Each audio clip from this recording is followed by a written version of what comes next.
rejoice, and happiness thou art. O noble Kappa, Alpha Psi, from thee will never part.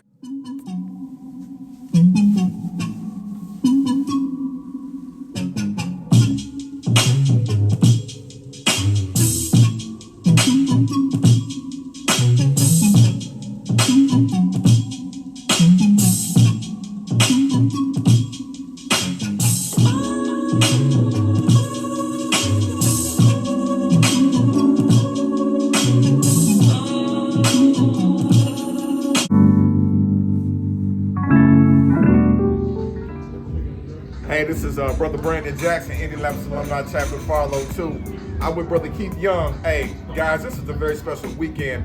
Kappa Alpha Psi Indianapolis Alumni Chapter is celebrating the Founders Day weekend, 112 years.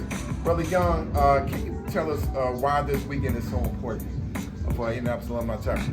Well, Indianapolis Alumni Chapter is a revered chapter of our fraternity. We're celebrating 112 years from January 5th, 1911, Indiana University, our 10 great founders. This fraternity is built on bold and courageous men, young men. In 1911, to come up with this fraternity, and we're still doing it today. That's why we celebrate with these brothers here, having a good time. Yeah, thank you, Brother Young. And one of the reasons why we want to put this together so we can share this with brothers all over the United States, because not many of you have been able to come to Kappa soil here in Indiana. Yo. Happy birthday, bro. All right, my name is Wendell Dunham. I'm from Zeta Alpha, Spring 96.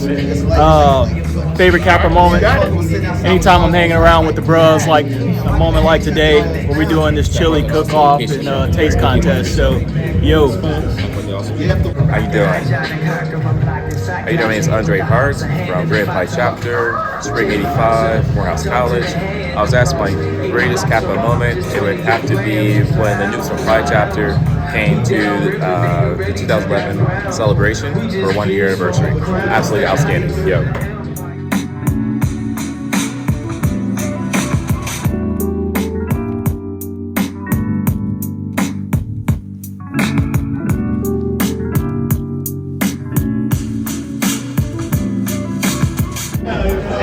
What's up, y'all? This is Kevin KJ Johnson, 1980 initiate of Z Chapter, the Howard at Howard University. My favorite Kappa moment was being the meeting planner for the Centennial in 2011. I'm with Brother Snow, 112 Digs Awardee. Brother Snow, can you talk about why this weekend is so important here in the Indianapolis Alumni Chapter? Well, certainly here in Indianapolis, but Founders Days are so important to Kappas everywhere, but not just Kappas. I mean, Founders Days have become so important that, as you may know, the President of the United States himself felt it his duty to send out a private message to Kappa wishing us a happy J5. But it's a time for us to get back to the fundamentals of Kappa, to do the things that we did when we first crossed the burning sands, to rededicate ourselves to the principles of Phi Nu Pi. There is nothing better in Kappa than Founders Day. And to that, brothers, I say yo. Okay. Hey, brothers, I'm with William Durham, president of the Indianapolis 100 Black Man Chapter. Brother Durham, can you talk about why this weekend is so important? Well, this weekend is important because it's a weekend that we celebrate the founding of our great fraternity, Kappa Alpha Psi Fraternity Incorporated. Men coming together, fellowship in the honorable name of achievement, because that's what our grand fraternity is all about. So I'm really excited about the celebrations that will happen this weekend, because we're all in this thing together to move the mission of the organization forward and uphold the mission and the values of Phi Nu Pi.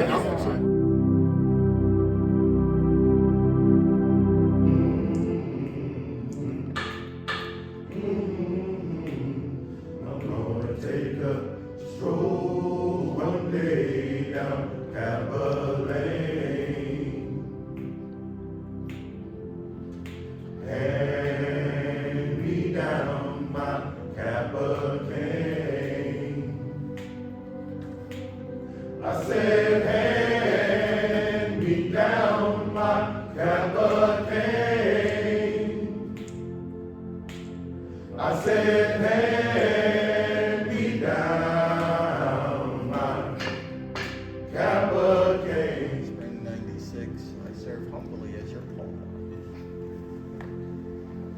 Cedric Fillmore, Delta Phi, follow 3. Delta Phi is in Indiana Institute of Technology in Fort Wayne. John Archie, Indianapolis alumni. Central Province Polmar, Spring 89, Bloomington alumni. Good morning, Kevin Johnson, Grand Chapter Meeting Planner, Spring 80, Howard University, Z Chapter. Good morning, brothers. Eugene Anderson, Indianapolis alumni, May 29th, 1987, 9:29 p.m. Member of Indianapolis alumni and Inglewood TNEC alumni in New Jersey. Good morning, brothers. Richard Lee Snow, the Pennsylvania State University Chapter, the Delta Theta of Kappa.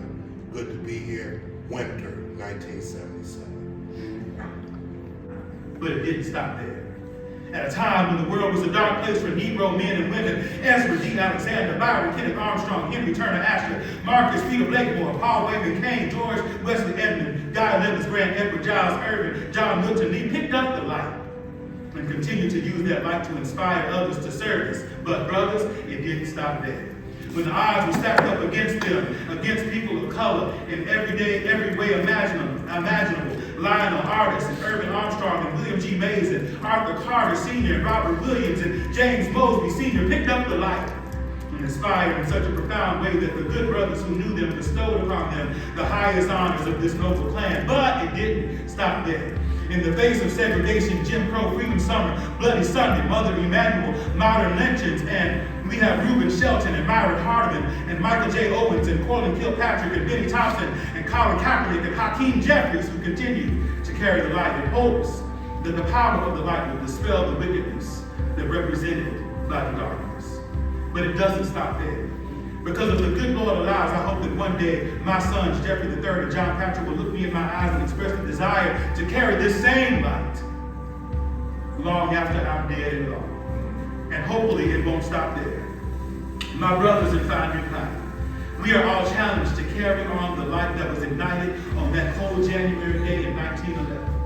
I would like to believe, as we stand in this sacred space, surrounded by the hallowed history of this organization we hold dear, that the spirits of those among whose remains we stand are rejoicing in the great cloud of witnesses, as each and every brother gathered here renews his vow to continue to carry the light until the day we all reach the golden shore. We have to work hard for Kappa every day. Y'all need to show some deference. Brothers, the fact of the matter is that while we are all familiar with the ways of Kappa, I believe in this post-pandemic Generation Z age, it's time for us to take a page from the playbook of the Apostle Paul and become all things to all people so that we might minister. This next generation won't be built as easily as we were. We have to be intentional about familiarizing ourselves with the way of living that are common for Gen Z and become whoever and whatever we need to become in order to inspire them towards service in the public interest. This does not mean that we sacrifice our values. It means that we simply want to become listeners and understanders of the world in which we currently live. To inspire some, we'll have to sacrifice, meaning we're going to have to give a little something in order to win and to reach the next generation and to inspire them toward being the best Kappa men that they can be. It won't look like it looked when we crossed the sands, but we still have to create a safe space for growth and openness. We have to abandon our us versus them mentality in order to level the field and promote mutual understanding. We'll need to be intentional about building relationships, not on our terms, but on the terms of the folk with whom we're building relationships who come from a generation who crave this kind of interaction and don't even know it. We'll need to show that we're caring by putting our time, talents, and treasure where our mouths are. We'll need to support causes that are important to Generation Z. We'll need to sow into their dreams and sow into their causes that are important to them. We'll need to be allies and be advocates, and we need to do so on a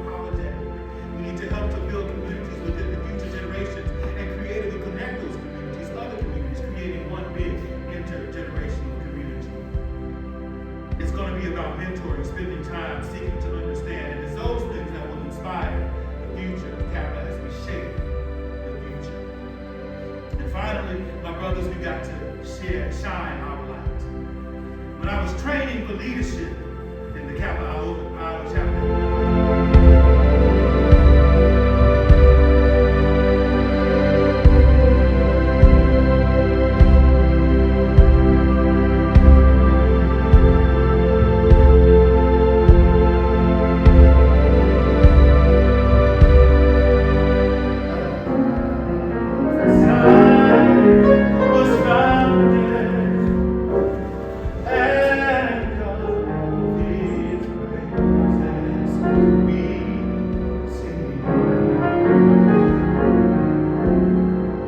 and all His praises we sing.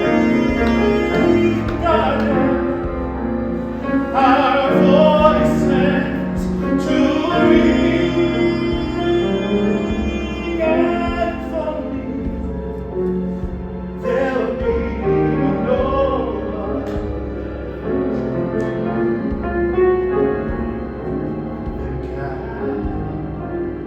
other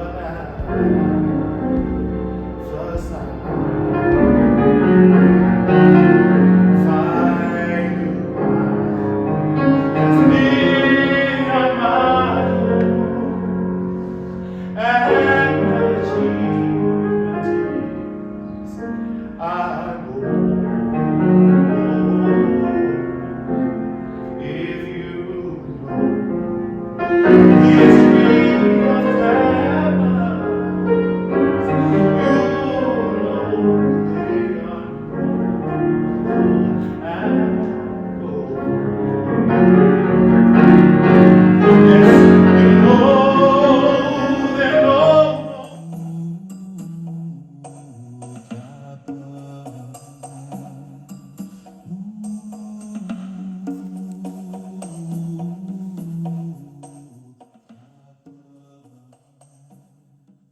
Wakes up early Sunday morning, Kappa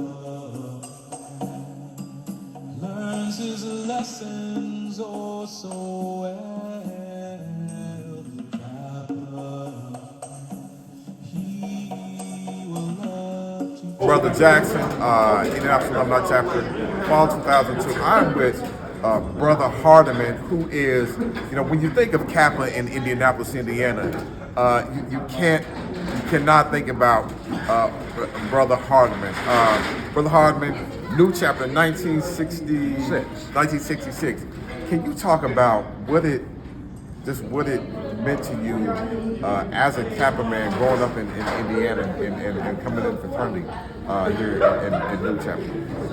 Well, to be quite honest, I knew nothing about fraternities when I went to Purdue. I shouldn't say that. I knew a little bit because I had interacted with some Kappas at Ball State. I'm originally from Muncie, and so in high school I did try and crash a few of the fraternity parties. With a DI.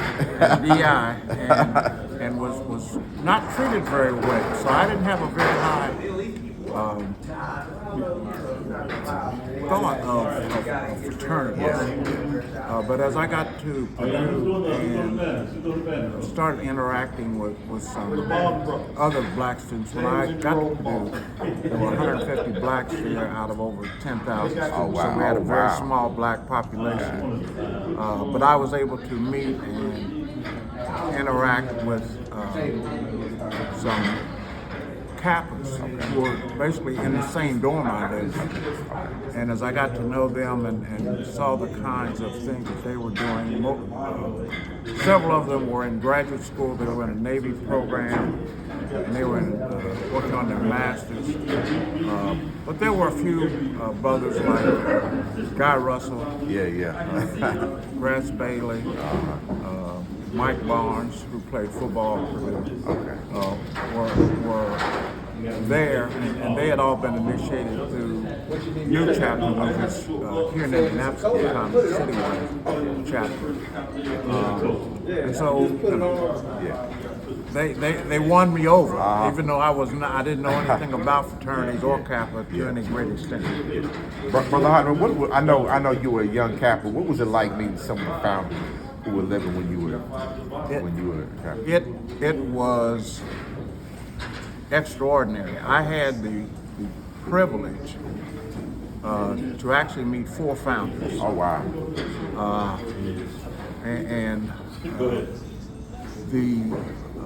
The first founder that I met, I was initiated in the fall of '66, and the conclave was in St. Louis in the summer of '67. Okay.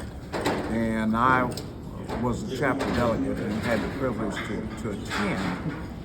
And Brother Byron K. Armstrong, yes, sir, was there and present. Now he'd had a lot of health issues, and he had both his legs amputated at the knees. I think he may have had diabetes. But he was on a wheelchair. But I also had the privilege to meet brothers, founders Grant and Alexander, Gail Grant and Nesby Alexander, as I became affiliated with Indianapolis Alumni Chapter in the early '70s. And then I also had the privilege to meet founder Edward G. Irvin out of Chicago. Yes, sir. And but you know, one of the things that it was both a humbling and a pleasure to be able to meet and interact and talk with those founders. Yeah. There you have it, fellas. That's real Kappa history right here, Brother Hartman. Thank you, sir. Thank you. And in Indiana, there is only one chapter that can call itself premier. Yes, my brothers, you are the premier chapter in Kappa, and no one can argue that. See, out of the Alpha came the Indy. You were birthed from the founders themselves. Now, to me, it feels like you as a chapter don't really understand how important you are to Kappa. You don't shout it to the top of your lungs. You don't wear it around your necks like a lavalier. But it's okay, my brother, because Indianapolis Alumni Chapter is the premier chapter in Kappa Alpha Psi.